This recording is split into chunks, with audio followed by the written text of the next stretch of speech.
আসসালামু আলাইকুম। আমন্ত্রণ বাংলাদেশের সংবাদে আপনাদের সাথে আছি মাহমুদ হাসান। ত্রয়োদশ জাতীয় সংসদ নির্বাচনে এখন পর্যন্ত প্রাপ্ত ফলাফলে 2 শতাধিক আসনে নিরঙ্কুশ সংখ্যাগরিষ্ঠতায় বিএনপি। ঢাকা ও বগুড়ার 2টি আসনেই জিতেছেন দলের চেয়ারম্যান তারেক রহমান। বিজয় উদযাপন না করে আজ বাদ জুমা দোয়া অনুষ্ঠান করবে বিএনপি। এদিকে ঢাকা 15 আসনে জয়ী হয়েছেন জামাতের আমির ডাক্তার শফিকুর রহমান। বিভিন্ন আসনে হেরে গেছেন গোলাম পরওয়ার, হামিদুর রহমান আজাদ, শিশির মনির সহ জামাতের হেভিওয়েট প্রার্থীরা। তবে বিজয়ীর তালিকায় আছেন দলটির নতুন অনেক প্রার্থী। জিতেছেন স্বতন্ত্র প্রার্থী রুমিন ফারহানা, এনসিপির হান্নান মাসুদ, হাসনাত আবদুল্লাহ, আক্তার হোসেন। আরও জানাচ্ছেন সিরাজুম মনির শুভ। বৃহস্পতিবার দিনভর ভোট গ্রহণ শেষে সামান্য বিরতি দিয়ে শুরু হয় গণনা। রাত 9টার পর দেশের বিভিন্ন স্থান থেকে একে একে আসতে থাকে ফলাফল। ভোট গণনায় এখন পর্যন্ত বেশিরভাগ আসনেই বিজয়ী বিএনপি। ঢাকা ও বগুড়ার 2 আসনেই জয় পেয়েছেন বিএনপি চেয়ারম্যান তারেক রহমান। ঠাকুরগাঁও 4 আসনে জয়ী হয়েছেন মির্জা ফখরুল। ঢাকা 6 আসনে জয় পেয়েছেন ইশরাক হোসেন। ঢাকা 8-এ জয়ী বিএনপির মির্জা আব্বাস। ঢাকা 2 আসনে জয় হয়েছে আমানুল্লাহ আমানের। ঢাকা 13 আসনের জামায়াতে ইসলামী সমর্থিত 11 দলীয় ঐক্যের প্রার্থী মাওলানা মামুনুল হককে হারিয়ে জয়ী হয়েছেন বিএনপির ববি হাজ্জাজ। পঞ্চগড় 1 আসনে বিএনপির নওশাদ জমির ও পঞ্চগড় 2 আসনে ফরহাদ হোসেন বেসরকারিভাবে নির্বাচিত হয়েছেন। খুলনা 5 আসনে হেরে গেছেন জামায়াতে ইসলামীর সেক্রেটারি জেনারেল মিয়া গোলাম পারোয়ার। কক্সবাজার 2 আসন থেকে হেরেছেন হামিদুর রহমান আজাদ। আর সুনামগঞ্জ 2 আসনে হার হয়েছে জামায়াতের আরেক হেভিওয়েট প্রার্থী শিশির মনিরের। সিলেট 4 আসনে বিএনপির আরিফুল হক চৌধুরী বেসরকারিভাবে নির্বাচিত হয়েছেন। চট্টগ্রাম 1 আসনে বিজয়ী হয়েছেন বিএনপির নুরুল আমিন। চট্টগ্রাম 2 আসনে জিতেছেন সরওয়ার আলমগীর। চট্টগ্রাম 3 আসনে বিএনপির মোস্তফা কামাল পাশা জয় পেয়েছেন। চট্টগ্রাম 4 আসনে মোহাম্মদ আসলাম চৌধুরী। চট্টগ্রাম 7 আসনে জয়ী বিএনপির হুমাম কাদের চৌধুরী। আর চট্টগ্রাম 11 আসনে বিএনপির আমির খসরু মাহমুদ চৌধুরী জয়ী হয়েছেন। এছাড়াও কক্সবাজার 1 আসনে জয়ী হয়েছেন বিএনপির সালাউদ্দিন আহমদ। কক্সবাজার 2 আসনে জিতেছেন বিএনপির মাহফুজুল্লাহ ফরিদ। কক্সবাজার 3 আসনে বিএনপির লুৎফর রহমান কাজল জয়ী হয়েছেন। কুমিল্লা 1 আসনে ডক্টর খন্দকার মোশাররফ হোসেন। মৌলভীবাজার 1 আসনে জিতেছেন বিএনপির নাসিরউদ্দিন আহমেদ মিঠু। নরসিংদী 1 আসন থেকে বিপুল ভোটের ব্যবধানে নির্বাচিত হয়েছেন বিএনপির যুগ্ম মহাসচিব খায়রুল কবির খোকন। নরসিংদী 2 আসনে বেসরকারিভাবে নির্বাচিত হয়েছেন বিএনপির আব্দুল মঈন খান। নরসিংদী 4 আসনে বিএনপির সর্দার সাখাওয়াত বেসরকারিভাবে নির্বাচিত হয়েছেন। নেত্রকোনা 4 আসনে বিএনপির মোহাম্মদ লুৎফুজ্জামান বাবর বিপুল ভোটে বিজয়ী হয়েছেন। ব্রাহ্মণবাড়িয়া 6 আসনে বিএনপি সমর্থিত প্রার্থী গণসংহতি আন্দোলনের প্রধান সমন্বয়ক জোনায়েদ সাকি জয়ী। লক্ষ্মীপুর 3 আসনে বিজয়ী বিএনপির শহীদউদ্দিন চৌধুরী অ্যানি। ব্রাহ্মণবাড়িয়া 2 আসনে স্বতন্ত্র প্রার্থী রুমিন ফারহানা বড় ব্যবধানে বিজয়ী হয়েছেন। যশোর 5 আসনে জামায়াতে ইসলামীর অ্যাডভোকেট গাজী এনামুল হক। যশোর 6 আসনে জামায়াতে ইসলামীর মুক্তার আলী। রংপুর 1 আসনে জামায়াতে ইসলামীর রায়হান সিরাজি বেসরকারিভাবে নির্বাচিত হয়েছেন। কুমিল্লা 4 আসনে বেসরকারিভাবে নির্বাচিত হয়েছেন এনসিপির প্রার্থী হাসনাত আবদুল্লাহ। সিরাজুম মনির শুভ, বাংলা ভিশন, নিউজ ডেস্ক। দেশের ইতিহাসে প্রথমবারের মতো এই নির্বাচনের সঙ্গে অনুষ্ঠিত হয়েছে গণভোটও। বৃহস্পতিবার সকাল থেকে বিকেল পর্যন্ত ভোট গ্রহণ শেষে শুক্রবার ভোর নাগাদ ঢাকা মহানগরীর 13টি আসনের বেসরকারি ফলাফল ঘোষণা করা হয়। মেজবা রহমানের রিপোর্ট। বৃহস্পতিবার সকাল 7:30 থেকে বিকাল 4:30 পর্যন্ত একটানা ভোট চলে দেশে 299টি আসনে। এবারে নির্বাচনের বিশেষ আকর্ষণ ছিল গণভোট। এদিকে ভোট গ্রহণ শেষে গণনা সম্পন্ন করে রাজধানীর 13টি আসনের বেসরকারি ফলাফল ঘোষণা করেন রিটার্নিং কর্মকর্তা শরাফুদ্দিন আহমেদ চৌধুরী। বৃহস্পতিবার রাত থেকে আংশিক ঘোষণা দেন ঢাকার বিভিন্ন আসনের ফলাফল। পরে মধ্যরাত থেকে রাজধানীর সংশ্লিষ্ট আসনসমূহের প্রাপ্ত ফলাফলের ভিত্তিতে বেসরকারিভাবে নির্বাচিত প্রার্থীদের নাম ঘোষণা করেন তিনি। ইশরাক হোসেন, বাংলাদেশ জাতীয়তাবাদী দল, ধানের শীষ প্রতীকে ৭৮,৮৫০। মোহাম্মদ আক্তার হোসেন, বাংলাদেশ মুসলিম লীগ, হারিকেন প্রতীকে 245। মোহাম্মদ আব্দুল মান্নান, বাংলাদেশ জামায়াত ইসলামী, দাঁড়িপাল্লা প্রতীকে ৫৫,৬৯৭। মোহাম্মদ ইউনুস আলী আকন্দ, বাংলাদেশ কংগ্রেস, ডাব প্রতীকে ৩১৯। মোহাম্মদ ফখরুল ইসলাম, গণ অধিকার পরিষদ, ট্রাক প্রতীকে ১৩৮। এই আসনে সর্বোচ্চ ভোট পেয়েছেন ইশরাক হোসেন, বাংলাদেশ জাতীয়তাবাদী দল, ধানের শীষ প্রতীকে ৭৮,৮৫০। নিকটতম প্রতিদ্বন্দ্বী মোহাম্মদ আব্দুল মান্নান, বাংলাদেশ জামায়াত ইসলামী, দাঁড়িপাল্লা প্রতীকে ৫৫,৬৯৭। এ সময় রাজধানীর 13টি আসনের ফলাফলের সঙ্গে প্রকাশ করেন প্রাপ্ত গণভোটের ফলাফলও।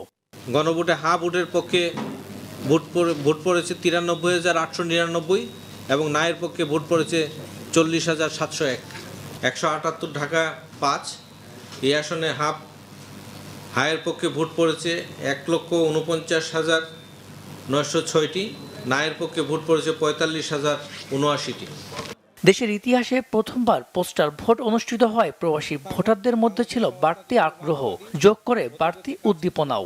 93। মেজবা রহমান, বাংলাভিশন, ঢাকা। 23,676 ভোটের ব্যবধানে বিজয়ী হয়েছেন ঢাকা 6 আসনের বিএনপির প্রার্থী ইশরাক হোসেন। ফলাফল পেয়ে বিজয় উল্লাসে মেতে ওঠেন নেতাকর্মীরা। রিপোর্ট নিয়াজ মাকদুমের।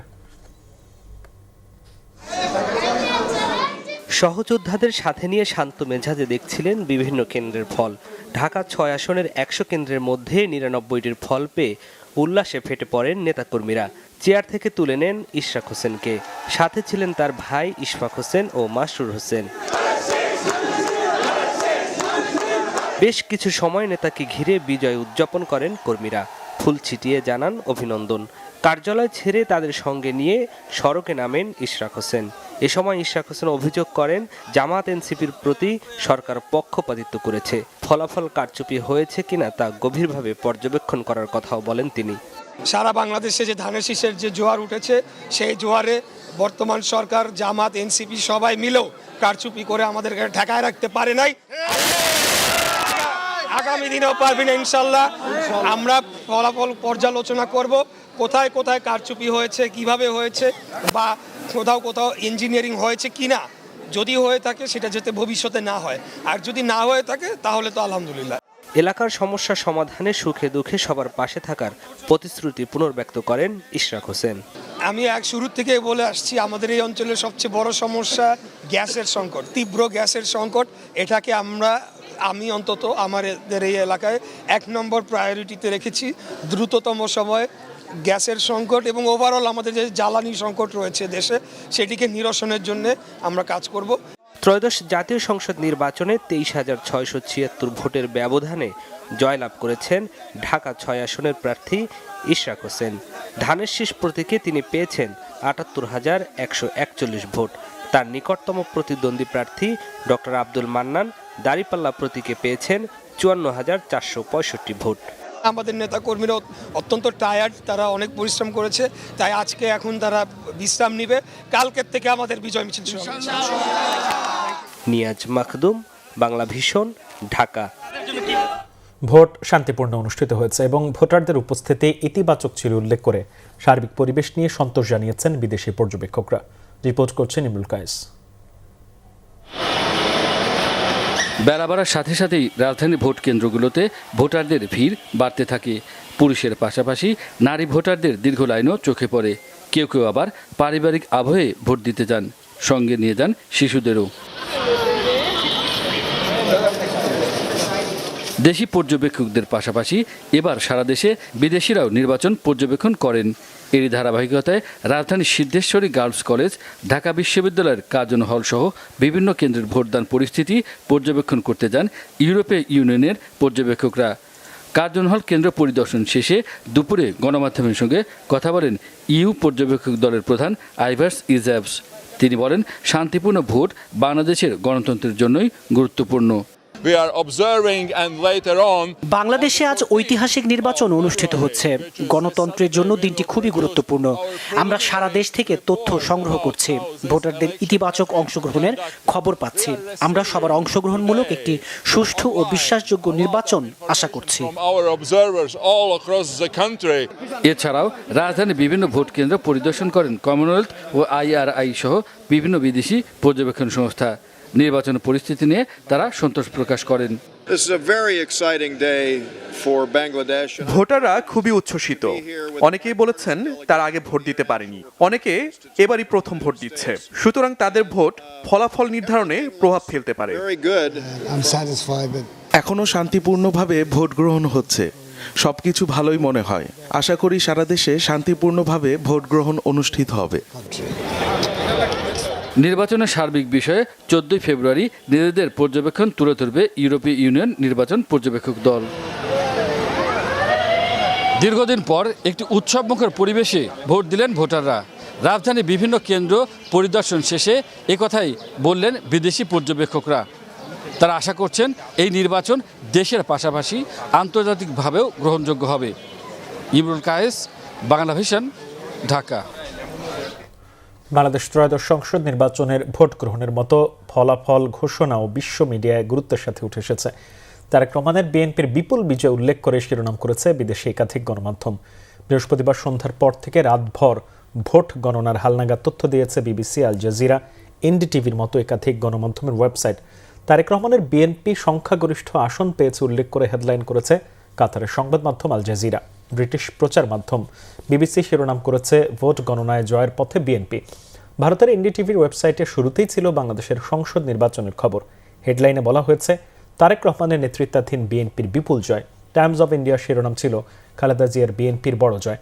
আনন্দবাজারে বিএনপির বিপুল জয়ের পাশাপাশি মিয়া গোলাম পরওয়ার, হামিদুর রহমান আজাদ, শিশির মনিরের মতো জামাতে ইসলামীর হেভিওয়েট প্রার্থীদের পরাজয়ের খবর গুরুত্বের সাথে তুলে ধরা হয়েছে। তারেক রহমানকে ভবিষ্যৎ প্রধানমন্ত্রী উল্লেখ করে শিরোনাম করেছে ব্রিটিশ আরেকটি গণমাধ্যম রয়টার্স।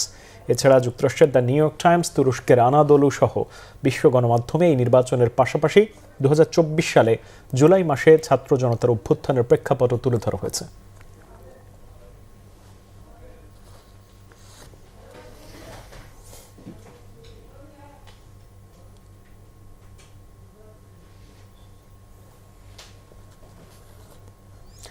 এই ছিল এখনকার মতো। পরের সংবাদ বেলা 12টায় দেখার আমন্ত্রণ রইল। এতক্ষণ সাথে থাকায় ধন্যবাদ সবাইকে।